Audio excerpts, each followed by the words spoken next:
Kita ke informasi lainnya, Saudara. Mantan Menteri Koordinator Politik, Hukum dan Keamanan Mahfud MD mendesak KPK tidak pandang bulu dalam penegakan hukum, termasuk memanggil menantu Presiden Jokowi, Bobi Nasution, usai namanya disebut dalam sidang kasus korupsi.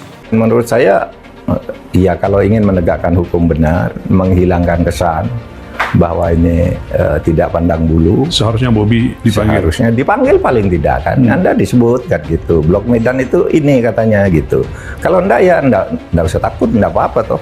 Ada waktunya dan ada caranya. Tentunya kembali lagi kita lihat proses persidangannya, kita kawal, kita ikuti nanti bagaimana jaksa penuntut umum akan bersikap terhadap keterangan yang sudah muncul di persidangan itu. Tapi kan ada izin tambang. Nah, ini saya kira bisa mengulik, Mbak. Kalau jaksa mau ya, mengulik sehingga perkara ini menjadi berkembang pada yang lain. Ini yang saya kira menarik dalam setiap penanganan korupsi di persidangan bisa mampu mengembangkan perkara-perkara yang lain. Semakin hari KPK semakin terpuruk dan tidak berdaya, termasuk tidak sanggup melepaskan diri dari kepentingan politik. KPK kini ditengarai menjadi alat untuk menghajar lawan politik penguasa sekaligus melindungi teman politik penguasa. Sejumlah kasus didiamkan, kasus lainnya diangkat dan disidik untuk memberangus pihak yang berseberangan dengan penguasa. Diasosiasikan dengan keluarga Pak Jokowi itu gimana Pak?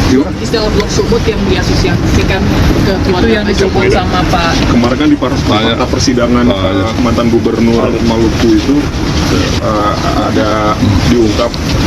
Katanya Mbak Kahiyang sama Mas Bobi itu punya tambang di Maluku gitu Pak. Saya tidak mau mengomentari yang bukan tugas KSP. Itu urusannya, kalau memang ada urusannya maaf ya, tanya sana lah, jangan tanya saya. Apakah dengan TPPO, apakah dengan izin tambang, apakah dengan Blok Medan yang serang dikumbang? Ini suatu yang menarik. Karena meskipun di dakwaan ini nggak ada urusan soal Blok Medan. Betul, tidak ada. Tapi kan kalau seorang penegak hukum mengetahui informasi, itu bisa tidak lanjuti. Bagaimana peran Blok Medan? Apakah ada korelasi dengan izin? Apakah ada tindakan yang terkait dengan sekarang ini?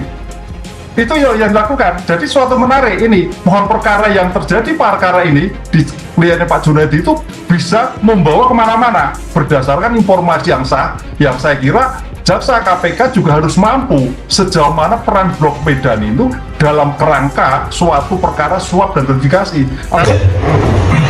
Blok itu milik Medan. Apa Pak? Dan di situ yang saya tahu disampaikan itu Bobi, ya. Bobi siapa Pak?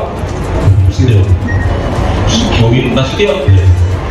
Wali Kota Medan maksudnya. Jadi Medan itu maksudnya Wali Kota Medan. Saya dengarnya begitu, tapi proses pengurusan bertemu dia. Oh, seperti itu ya. Terus saudara sebelumnya mau pertanyaan juga ke Medan? Ya, mengurus hal ini? Tidak, untuk silaturahmi, kebetulan Pak Bambang yang sakit. Ya, penting dilakukan karena sudah disebut namanya sebagai terdakwa itu biasanya kan ada kepentingan-kepentingan yang lain. Apakah kepentingan langsung dan tidak langsung? Ini korupsi loh Mbak. Korupsi itu ada istilah benturan kepentingan loh. Ada 7 jenis loh. Tidak hanya korupsi terkait suap dan benturan kepentingan itu yang luas sekali. Yang luas sekali sehingga harus diproyeksikan ketika seseorang dapat jabatan tertentu, benturan kepentingan itu yang dihindarkan. Apakah ke arah situ? Lah ini saya kira juga perlu klarifikasi. Kalau tidak, ya skip. Tapi kalau iya, ya saya kira sebagai bentuk equality before the law ya diperiksa gitu. Itu kan masih menunggu jaksa gitu ya Mas untuk pemanggilan gitu. Ya. Kenapa kok penyidik ini tidak berani gitu loh? Sedangkan beberapa kasus yang terungkap di pengadilan kayak istilahnya dulu ada si Windy Idol itu kan juga dari pengadilan kemudian diperiksa juga di sini. Nah, semua pemanggilan saksi siapapun itu bergantung kepada kebutuhan penyidik. Tidak serta-merta apabila namanya disebut di persidangan, itu penyidik akan langsung memanggil. Muncul nama Bobi Nasution dan Kahiyang Ayu karena soal izin tambang yang mereka miliki disebut sebagai Blok Medan. Ya. Nah, banyak yang mempertanyakan kenapa KPK tidak memanggil mereka, menghadirkan mereka. Menurut Pak Mahfud, apakah harusnya mereka hadir? KPK tidak boleh membiarkan ini satu. Nah, permasalahannya dalam suap gratifikasi itu kalau toh kemarin memang sudah ditentukan terdakwanya, Mungkin enggak, dalam suatu pemeriksaan itu ternyata ada pihak-pihak lain juga, kan itu loh. Pihak-pihak lain yang disebutkan misalnya Blok Medan, Blok mana, Blok A, Blok B, Blok M, dan sebagainya. Itu kalau memang terjadi, ya saya kira sebagai asas equality before the law dan asas suatu keterangan suatu perkara, penyidik KPK, penuntut KPK wajib mendengar, kan gitu loh. Sejak mana perannya, kalau memang tidak ada peran, ya selesai. Dengan apa yang dibahas pada saat saudara terdakwa di Medan?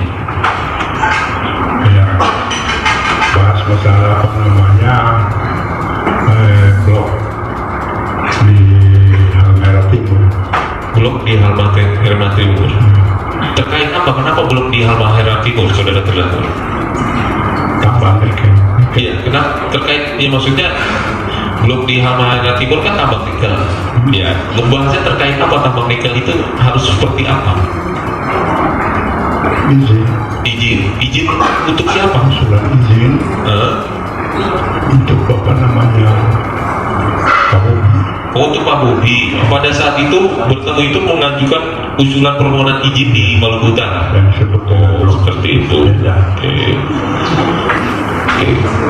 Itu KPK itu seharusnya betul-betul independen, memberantas kasus korupsi menyangkut siapapun dan terkait kasus apapun selama itu menjadi kewenangan yang belum diambil lembaga lain. Tapi kan sebenarnya pada saat pemeriksaannya Pak Bambang Hermawan, waktu itu Pak Bambang Hermawan ini salah satu kadis PTSP, ya kan, PTSP di Maluku Utara. Waktu itu majelis hakim sempat menanyakan di beberapa sidang sebelumnya, tapi karena selintas pertanyaan itu saja, jadi tidak berkembang gitu.